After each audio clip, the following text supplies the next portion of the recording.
Excuse me, sir. Yes. Sir, what if the psi is discontinuous? See, suppose we say in a region, mute yourself, I'll talk. Okay. Suppose in a region, let's say within some region, okay, I'll take this.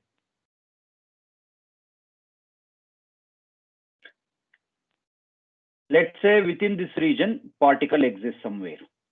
Okay, within this region. And when we evaluate the probability of finding the particle within this region, let's say we get different probability. Let the probability be like this. This is the wave function, of course. When we find the probability density in the same region, we get the probability density to be like this. Okay.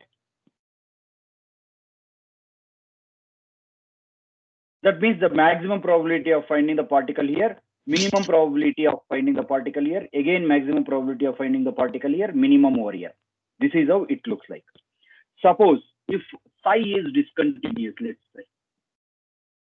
Psi is discontinuous. So in that case, what we get? We get the wave function like this.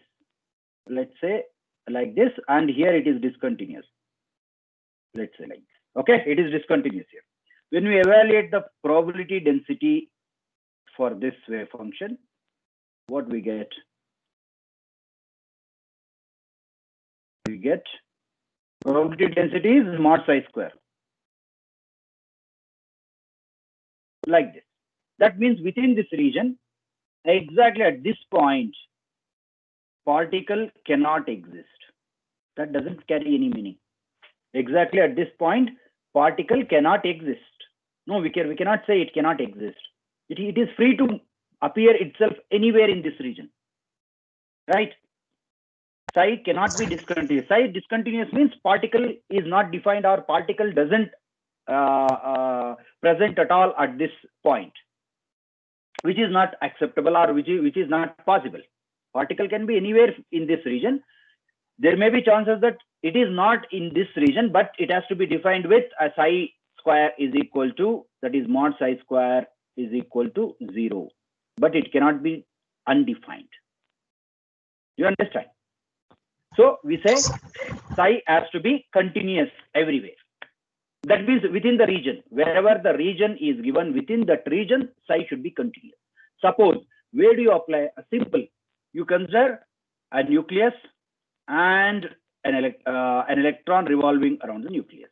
So this is an orbital. So in this orbital, electron is revolving. So in this orbital, the electron's movement or electron in this orbital is defined by a wave function psi. Electron in this orbital is defined by a wave function psi. So within throughout this orbital, electron can exist anywhere at any given point of time. Of course, it has a wave function. As per wave function, it exists, right, at any given point of time. But if it is discontinuous at any one point, at some point, let's say it is discontinuous at some point, that means this wave function is discontinuous at some point in this region. That means the electron is revolving around the nucleus, we know. But in this region, wave function is discontinuous, means electron cannot be present, or electron is not defined at this region at all, which doesn't carry any meaning. Okay. Hope you understand. So psi has to be continuous. That is the basic condition on the psi. Okay, sir. Thanks, sir. So we'll move on to next thing, characteristics of this psi. Characteristics of this wave function.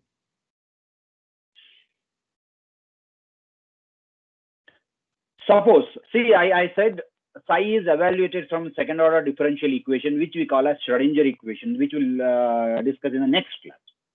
So this psi is evaluated from that second order differential equation. When we evaluate psi from that equation, we need not necessarily get one single value. We'll get many values. Of that, we go on applying conditions. What are those conditions? Psi should be single valued everywhere, and it should be continuous. Then the derivative of psi, that also should be single valued and continuous, because we consider derivative to evaluate momentum of the particle.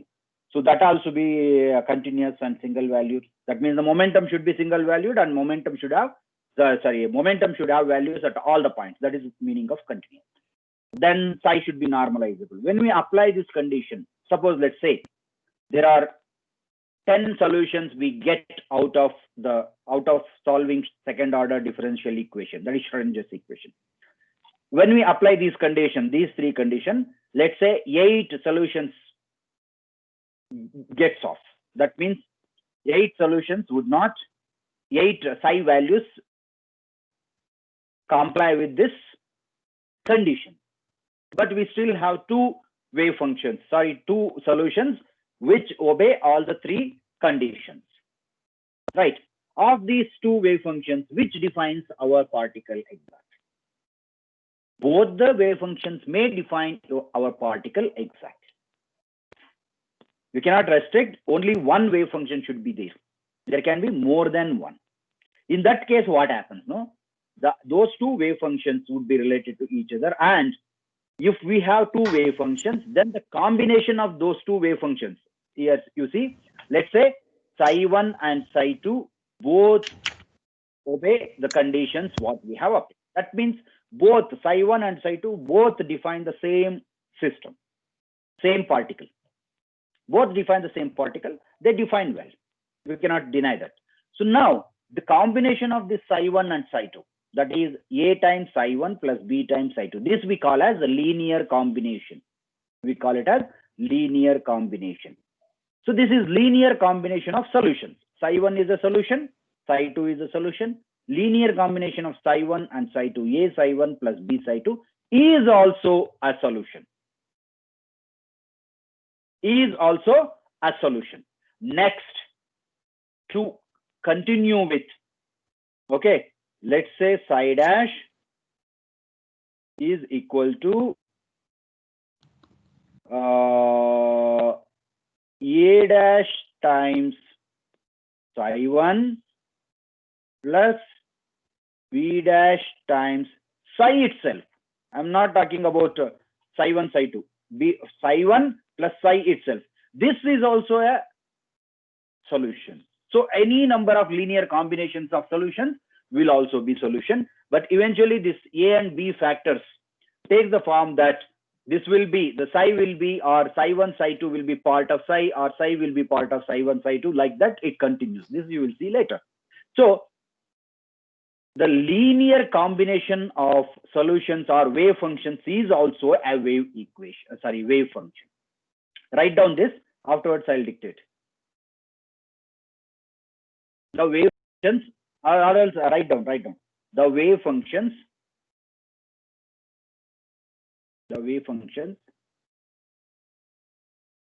obey the linear combination rule. Obey the linear combination rule.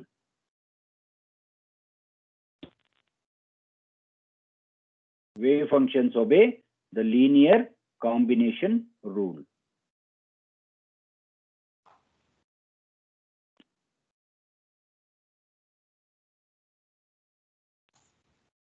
Full stop.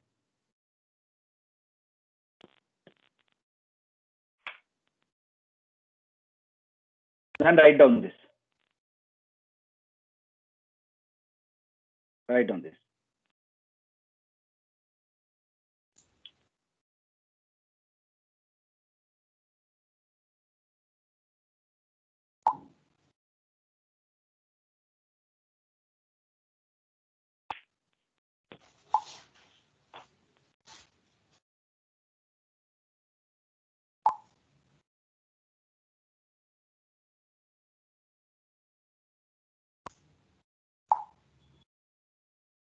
Over. Sir, before this one, have you told anything, sir?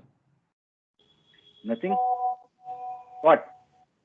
Means before this. You came late. No, nothing. I came 8:35, sir. Oh, for today, this was the first slide. Okay, sir. Thank you. Yeah. Over. Next. Superposition is also obeyed by these wave functions. Suppose we have two wave functions, right? So these two wave functions add. These two wave functions add, but not probabilities. Probabilities means when we say probability, probability is psi square. Probability is psi square. Mute, all of you mute yourself, please. Okay.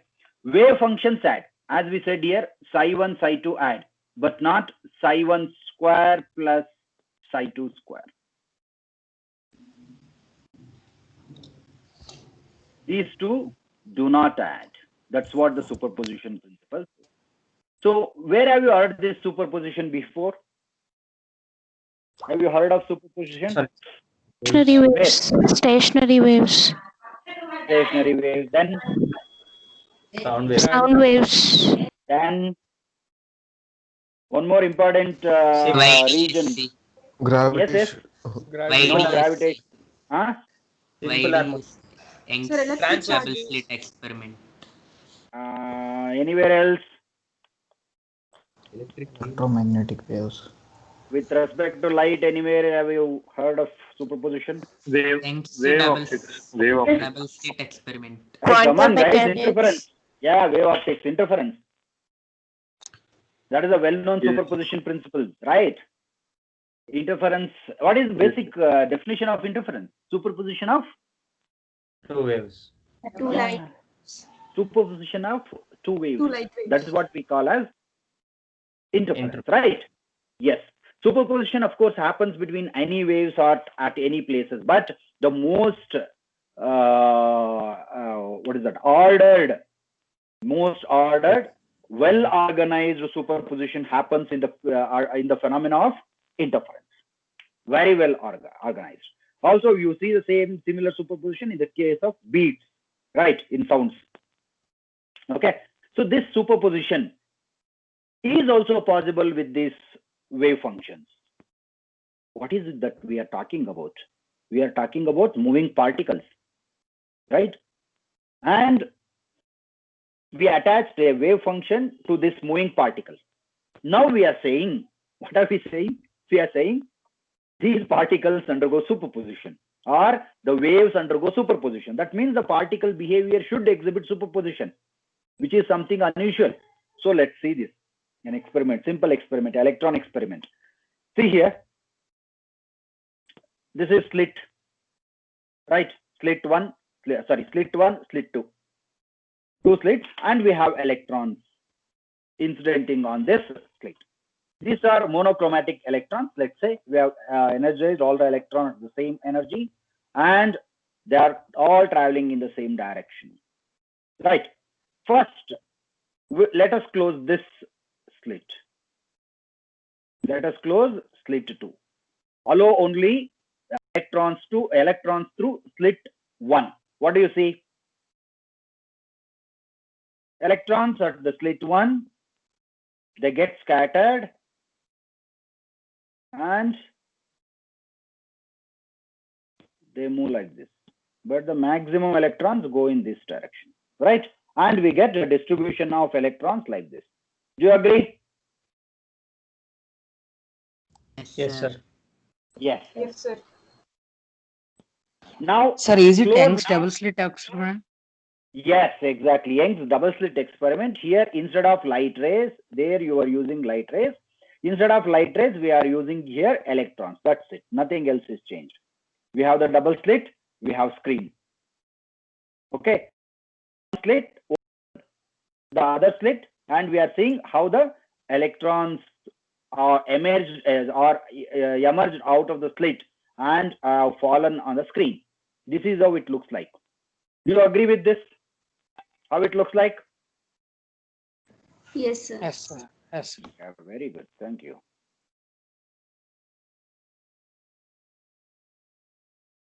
Okay. Now, let us close this and allow the electrons from this.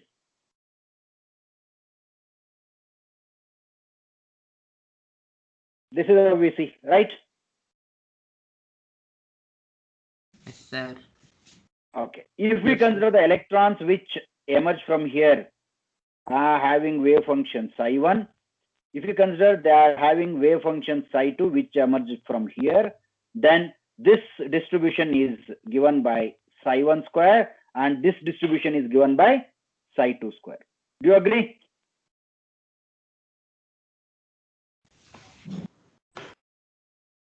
Okay. Now, if we open both the slits, what happens? Because they are particles, remember, they are particles. They are particles. We are not, though they have wave functions, I am saying they have wave functions psi1, psi2, but they are particles. When we see the electrons coming out of both the slits, how should they look like? This is how. There's a superposition of this one and this one. Superposition of psi1 plus, mod psi1 square plus mod psi2 square. This is how they look like. Right? This is maximum. Yes, sir. Here we have minimum. Here you get minimum. Right? Do you agree? Because they are particles. Yes, sir. All of you agree? But Yes, sir. when we see it in the experiment, this is not how it looks like. It doesn't look like this. Superposition, sir. We get like this. See here. We get a pattern like this. When you do the experiment, we get a pattern like this, not like this.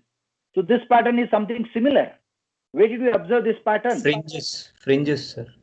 Fringes, but they are not equal in their intensity. Therefore, this is not interference. This is, of course, interference is happening there. Okay, this is diffraction, electron diffraction. Electrons diffract here. Afterwards, they interfere. Of course, without interference, we will not get the fringes. Right. So here, superposition of electrons is happening. Something unusual. What is this superposition? How can two electrons combine and give more intensity? That we understand. How can two electrons combine and give zero intensity?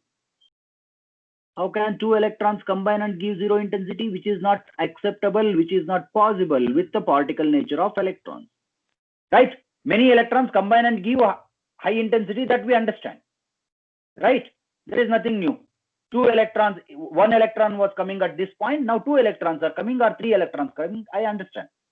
One electron was coming here. Right? Now another electron came, but the intensity is zero. How is it possible? Look at these points. Sir? This we had seen previously in the case of interference. Here we are seeing it again. Multiple times. But here what? See here, two electrons reach here, but their intensity is zero. What is the meaning? That means their wave functions and their wave function SAD.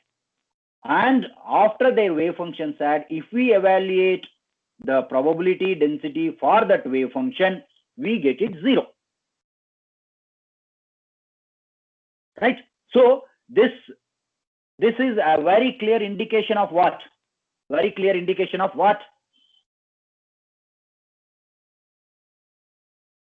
Sir? Yes, this is a very clear indication of what? Does not Wave nature of electrons. That means electrons behave like waves at certain situations. Right? They always carry wave, characteristics. Here at this situation, the wave nature is very well evident. Yes, you are asking some question. Now let's Sir, why many fringes, sir? Means, why D doesn't occur?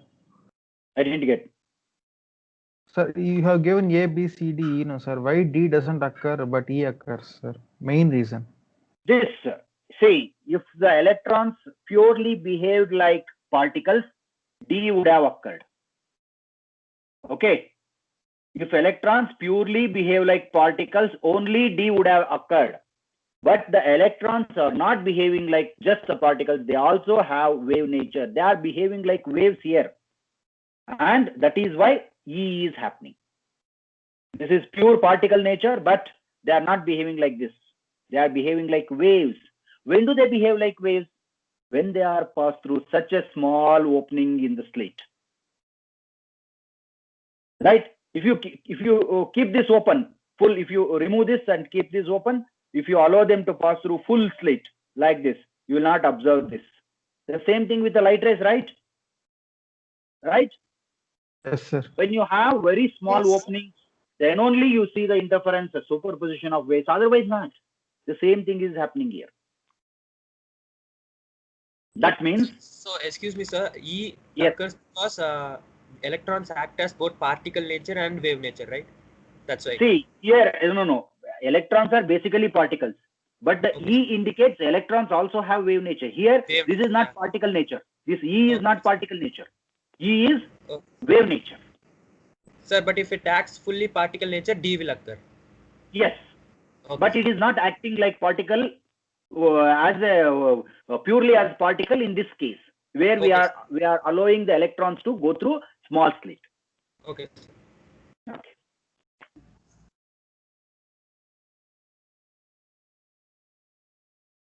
Anything else? Sir, 1 second, sir. We can note down that. Yeah, I have note down this. I'm leaving. All of you should note down.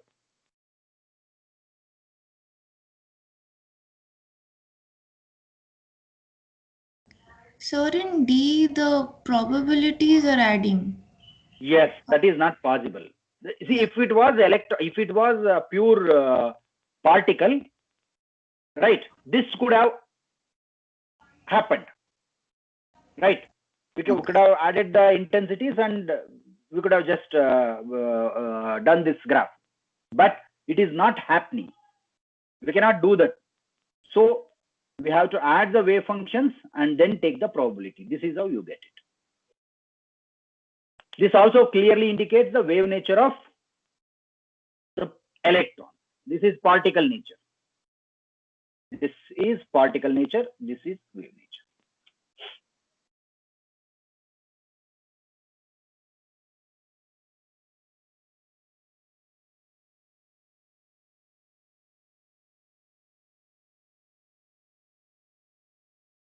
Excuse me, sir. Yeah. Sir, what is the main difference between YDSA and this, sir? I didn't get. Come again. What are the differences between YDSC and this superposition, sir? YDSC, Young's double slit experiment. What is the Yes, YDSC? sir, yes, sir. See, the thing is, in Young's double slit experiment, we have monochromatic light waves. So here, all the fringes will have the same intensity. Okay. Okay, sir. Here, we cannot maintain that monochromaticity. Therefore, the fringe intensity goes on decreasing on either side. That's all the difference.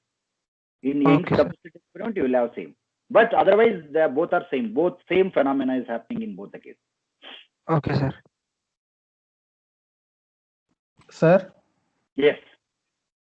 E shows that it has wave nature. Also, if there is wave nature only, both the probabilities will sum up and get modulus, no, sir? Yes, here it is purely indicating it is wave nature.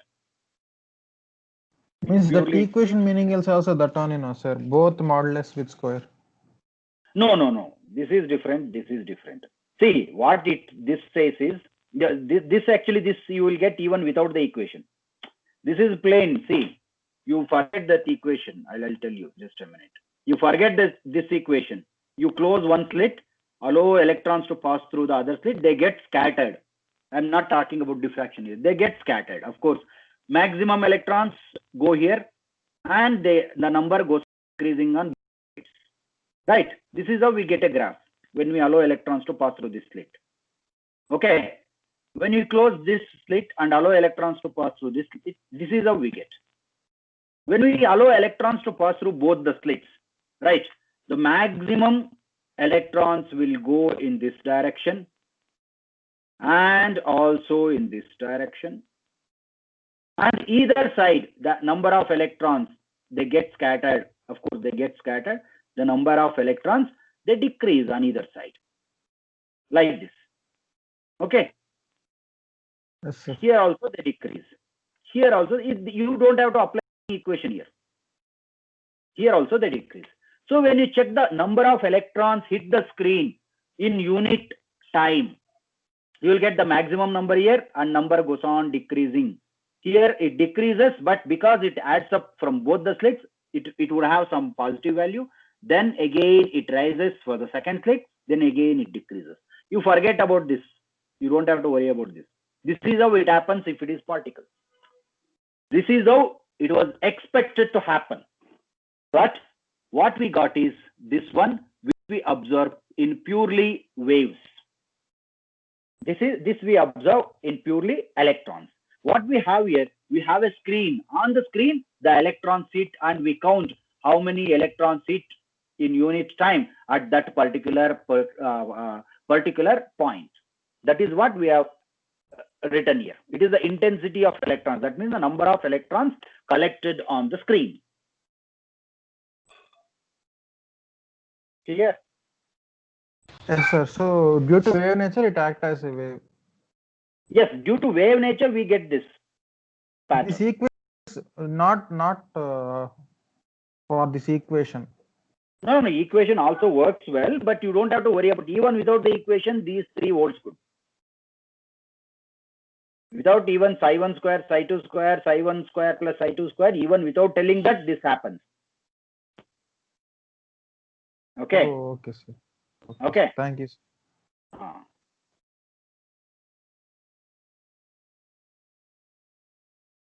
For exam, we have to write the last one only, no, sir. No, all three. Depending on that, you have to explain. Means you have told, no, sir. D does not work if it because it has wave nature also. Thing is, you should also explain it doesn't work and how it works. You don't know how the questions will be asked. Who said that straight away question would be pointed on this one? Huh? Oh, okay, Right. sir. Sorry. A question like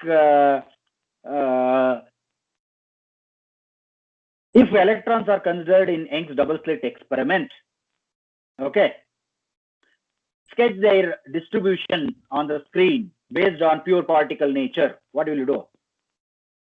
Huh? If you are not written this, what will you do?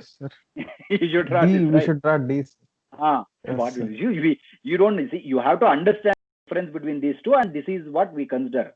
That you know. But how the questions will be asked, how your understandings will be checked, you don't know, right? Yes, sir. So write down all these things. Sir, when the Yes. probability is 0 in E case, sir. Probability is 0 at many points here.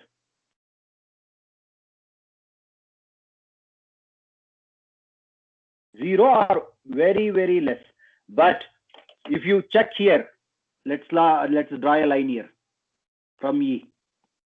Okay. E is here. Okay, and here also. Just a minute. Minimum here. Let's draw a line here. See here. You asked a very good question. I don't know how many have observed this. See here. When one slit was open, when this slit was open, you have a finite or quite a good number of electrons reaching this particular point on the screen, right? When you open this screen alone, slit 2 alone, sorry, not screen, slit 2 alone, you have, see, these many number of electrons reaching, right? Let's say here, 10 electrons are reaching the screen, 15 electrons are reaching the screen. Once you open both the slits, when you have opened slit 2, 10 electrons are reaching here. When you open slit 1 only, 15 electrons are reaching here. Okay. When you open both, 0 electrons are reaching at the same point on the screen. But we know that from slit 2 itself, 10 electrons were coming. From slit 2 itself, 10 electrons were coming. We know. And here, some electrons from here were also coming from slit 1. Right? From this point, if you consider this point, from slit 1 alone, 15 electrons were coming. But when you open slit 2, it becomes 0. Do you get this?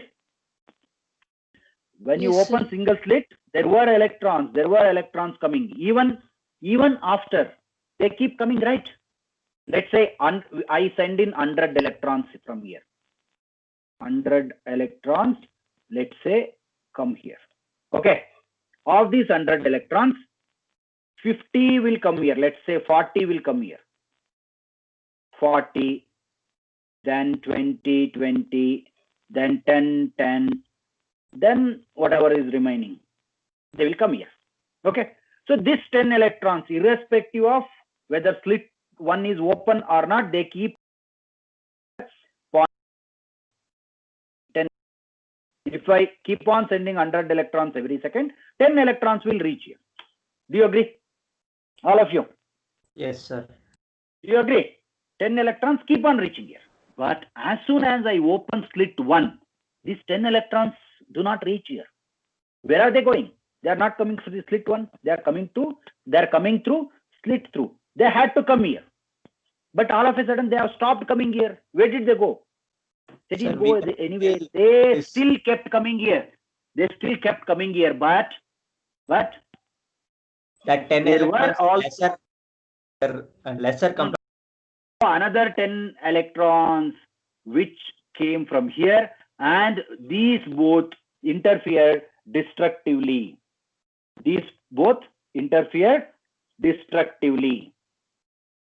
Because of the destructive interference, the electron probability becomes 0.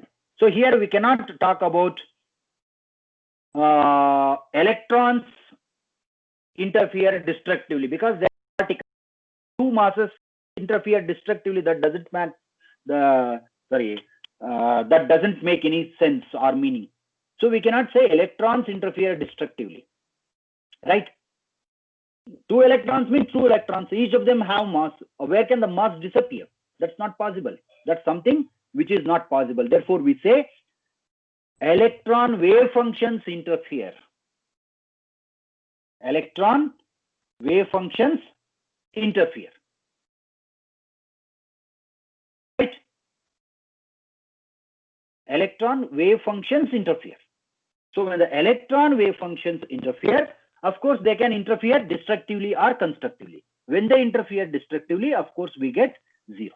That is how we have to explain this. That is right. See here, we do not have any other way to explain this minima and maxima except considering waves in the place of electrons. You cannot consider electrons as it is with mass. We have to consider only waves. You have to represent electrons with waves.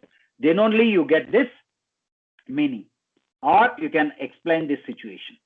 So that is the reason representing electrons only with waves. We are considering electrons as waves only. We are not considering them as particles. Understand? Sir, but you told D graph will come, no, sir, if it consider particles also. If you consider, see, it should have come, but it will not come. If they are only particles, if they behave purely as particles, this should have come. But when in this experiment, they will not get this at all. Theoretically, this is possible. Theoretically, we should have got this, right? But we are not getting this. We are getting only this one. Sir, means you told that destructive will happen. No, sir. Destructive happen means wave nature will occur, sir. Destructive will happen only in the case of wave nature. Means only if destructive happen, the E graph will occur, no, sir. Yes, destructive and constructive interference happen, then only E graph will come. Destructive constructive interference happens where? Where? In the case of waves. In the case of waves, right? Yeah, if there are 2 particles, one particle moving in this direction, another particle also starts moving in this direction. Let's say at some point they both meet. What happens next? What happens next? Superpositions. They collide and they move in different direction. Okay? They are particles, they have mass. Okay.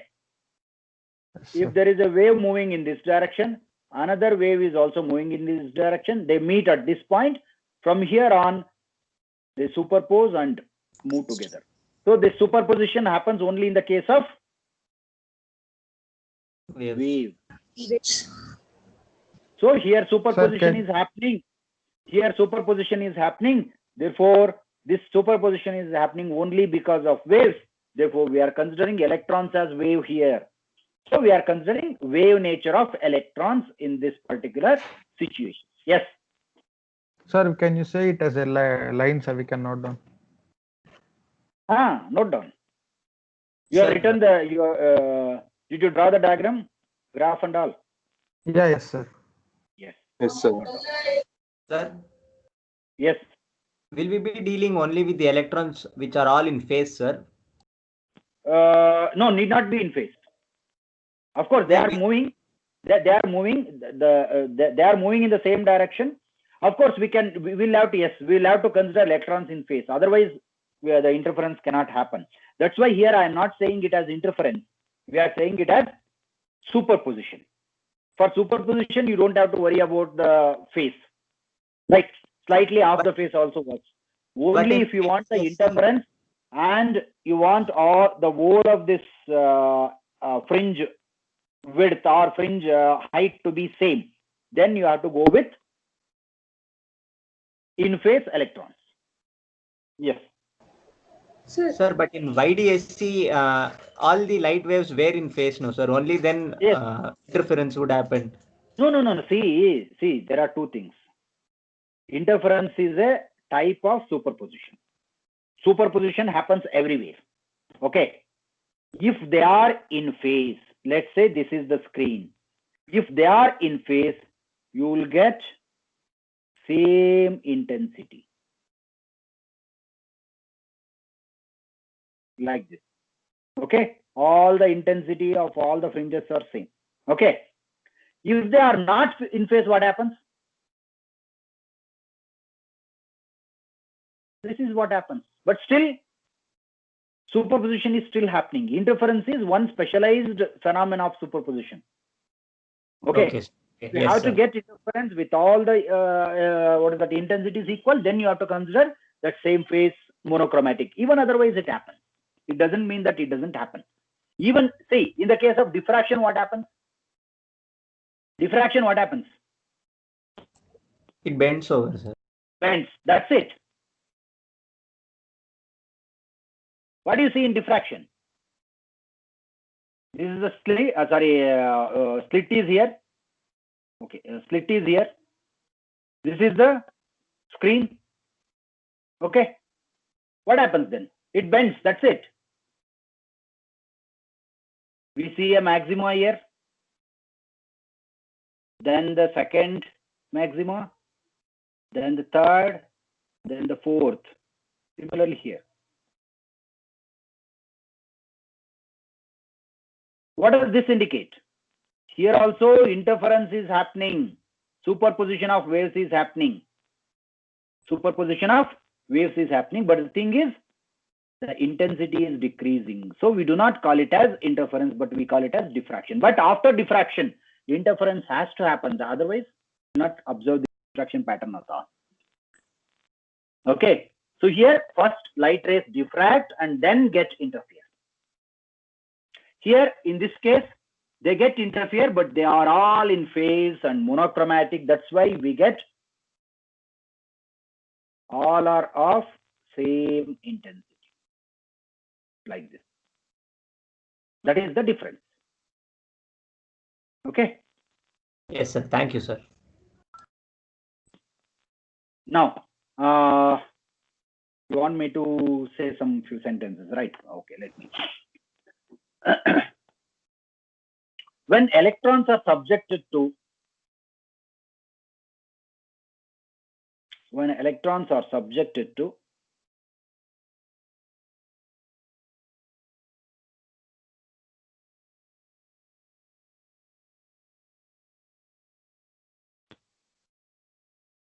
Young's double slit experiment,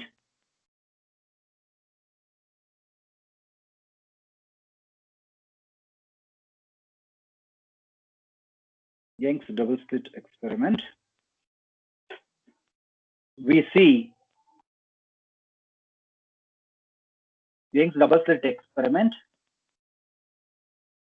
comma, let psi1 be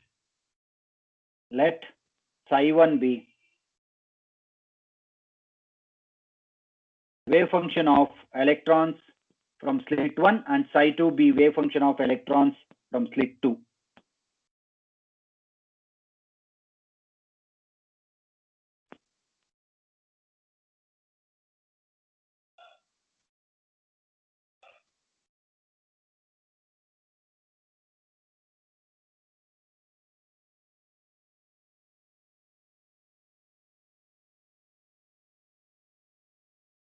Okay. Psi2 be wave function of electrons from slit 2.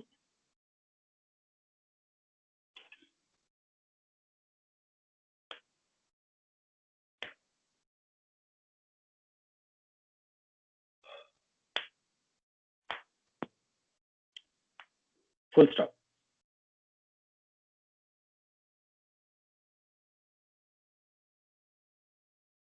The resultant pattern is a superposition.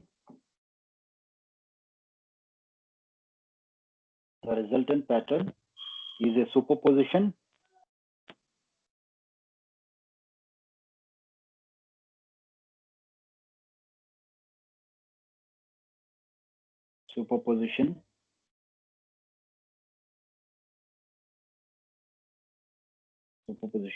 of the wave function psi1 and psi2.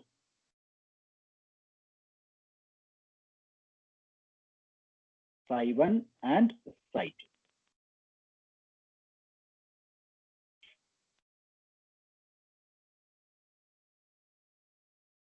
Full stop. Therefore, the probability turns out to be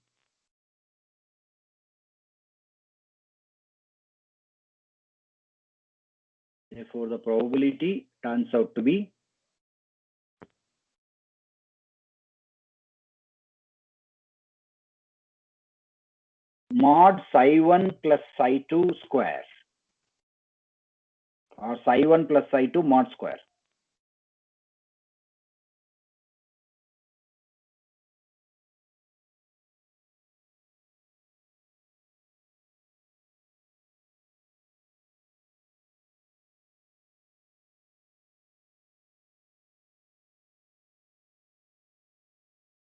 This phenomena clearly indicates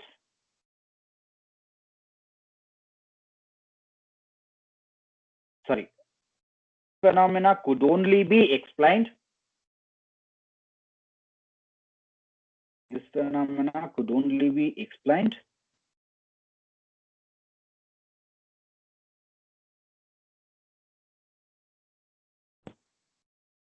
if we consider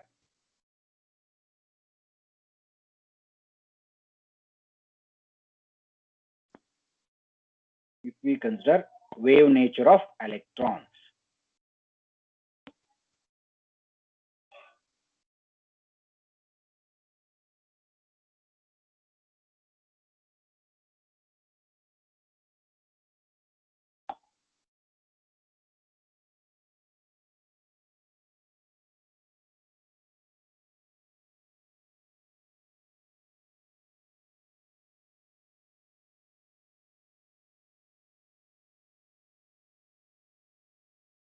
Okay. So that point to explain to Harna sir means destructive waves will come.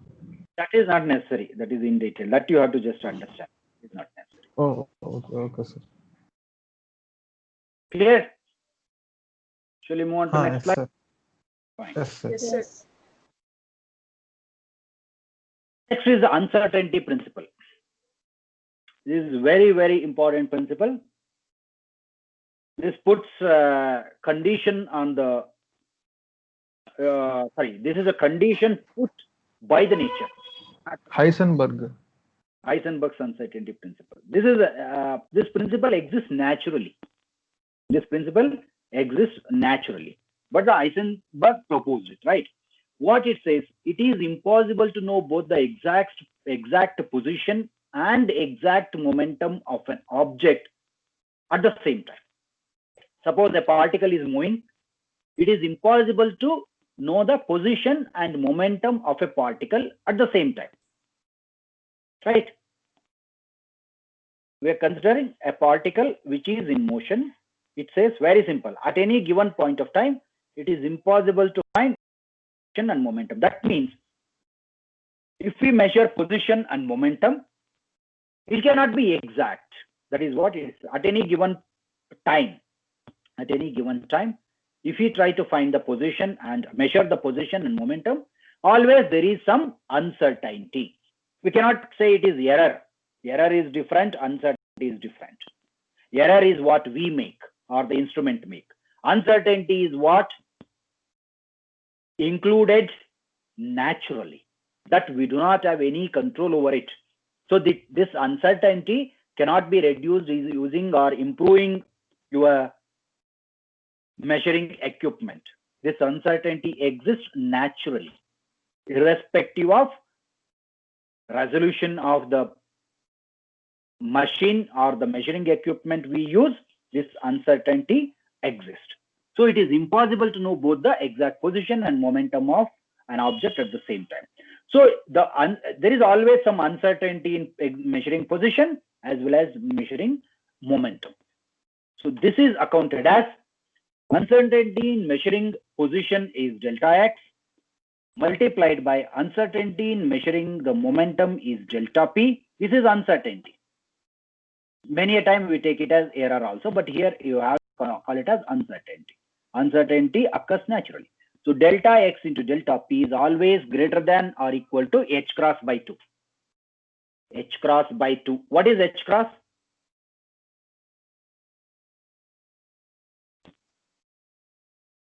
H cross is h by 2 pi. So this h cross by 2 is? Sir, h by 2 pi no, sir. 4 pi. No. H cross is h by 2 pi. That is the quantization you are talking about in NH cross by 2 pi. So here H cross is always h by 2 pi. Okay. So this is the minimum. It will always be greater than or equal to h cross by 2 or h by 4 pi. It will always be greater than or equal to h by 4 pi. It cannot be less than h by 4 pi. The uncertainty cannot be less than h by 4 pi. Always it has to be, always it is always more than or equal to h by 4 pi. Okay. Now what is the meaning? Can we see what they are saying? There is uncertainty in measuring position. There is uncertainty in measuring momentum. Can we reduce this by some means? Can we reduce the uncertainty in measurement of the position? Or can we reduce the uncertainty in the measurement of momentum? If I reduce the uncertainty, let's say, at any given point of time. I mute your mics, please. So let's say, at a given point of time, let's say,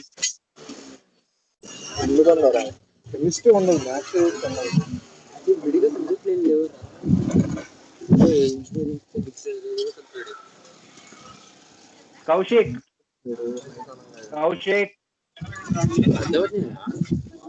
Hey Kaushik, where are you, man?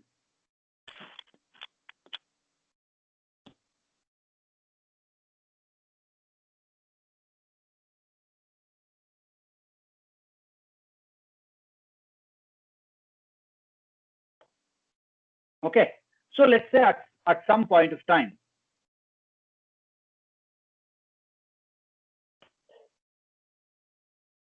delta x into delta p, that is uncertainty in measurement of momentum and position, is equal to h by 4 pi, let's say.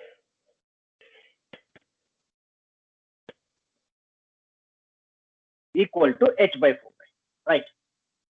Now, if I reduce this delta x somehow, Some means I'll reduce this delta x. If I reduce this delta x, what happens? Delta P increases. No. Just talk about this particular situation. I'm not talking about delta P. Delta P, somehow I have done something. I have put my effort and reduced delta x. What happens? This factor will be less than h cross by 2. H by 4 pi. Let's say h by 4 pi. Do you agree? Fine. Yes, sir. Somehow, see, I have taken the minimum possible thing. Delta x, delta p should always be greater than or equal to h cross by 2. So I have taken greater than or equal. Equal I have taken. And then I have put an effort to reduce delta x. And I have brought this condition when delta x is reduced, delta x dot delta p is less than h by 4 pi. This is what I have got. Can I really reduce delta x? That is the next question. Let's see that. See Excuse me, sir, you wrote less than h by 4 pi. Yes, I have reduced delta x somehow. Okay, sir. Okay, I have taken this condition. Delta x dot delta p is greater than or equal, right? I have taken the condition equal. That is the minimum possible thing from this equation. Delta x delta p is equal to h cross by 2. I have taken that. And in that, I have reduced delta x. When I reduce delta x, what happens? This factor will be less than h cross by 2. Okay, sir. We are just discussing one situation. Okay. Is it possible or not? That's what we are trying to discuss. Now, the wave that represents a particle is not a single wave. It is a wave group. You know wave and a wave group?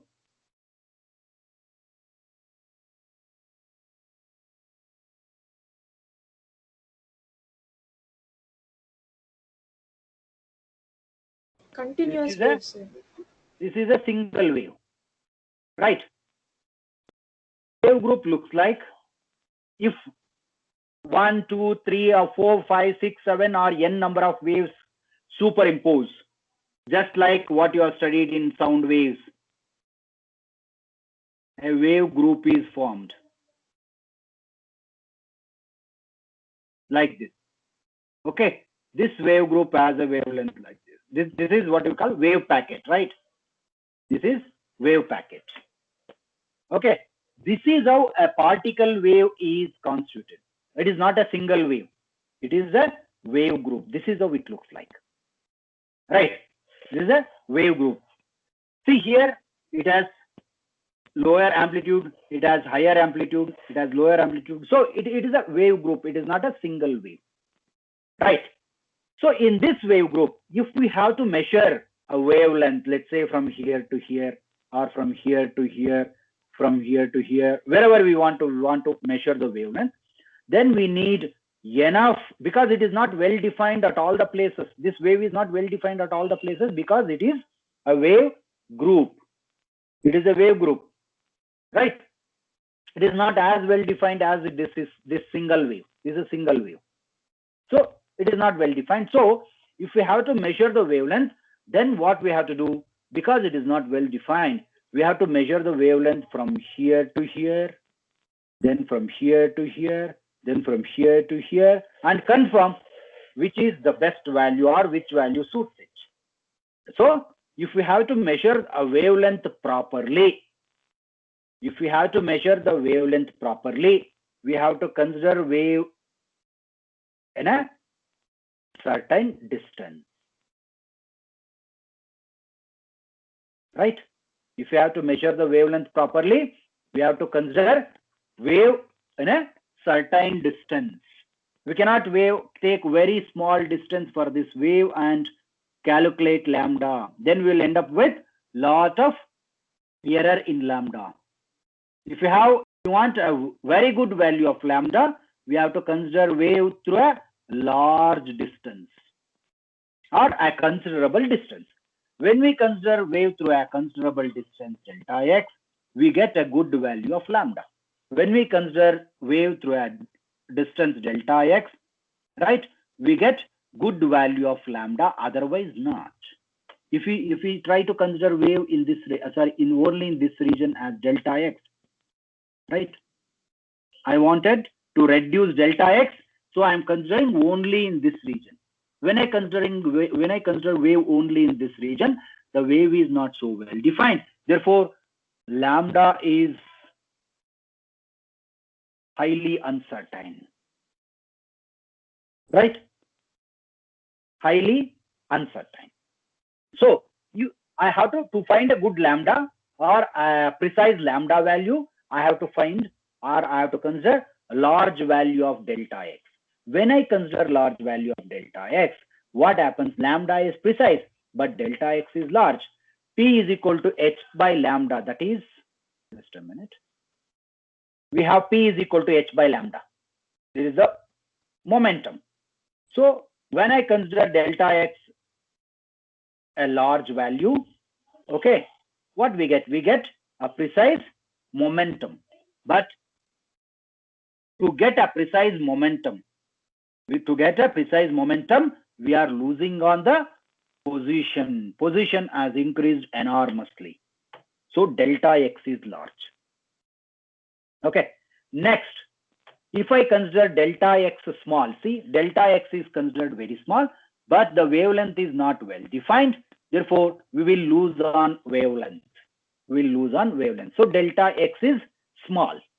Here delta x is small. So delta x is precise. We are considering delta x value small. We are reducing delta x value small, but lambda is not well defined. Therefore,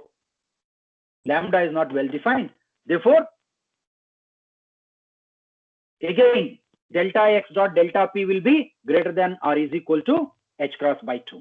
So what does this uncertainty principle suggest? It says that we cannot know the future because we cannot know the present, because we are losing the present situation itself. Either delta x has uncertainty or delta p has uncertainty, or both of them have uncertainty, right? If any of one or both of them have uncertainty, then the present situation of the particle itself is not well defined. Then forget about the future, right? So we'll stop here. I'm already exceeded the time. Sir, will you show the previous slide? We'll consider. We'll discuss in the next class. It's already 9:28. Sir, can you show the previous slide, sir? This one. This one. Monday we will discuss. Don't worry. Monday we will discuss. Right now I'll log off. Okay. Carry on. Again, will you show no, sir, on Monday? We'll discuss. Don't worry. I've taken much time. The other teacher will log in any time. So before that, let me leave. Okay. Okay, guys. Thank you. Take care. Bye. Thank you. Thank you, sir. PPT. I'll share. Thank you, sir. Thank you, sir.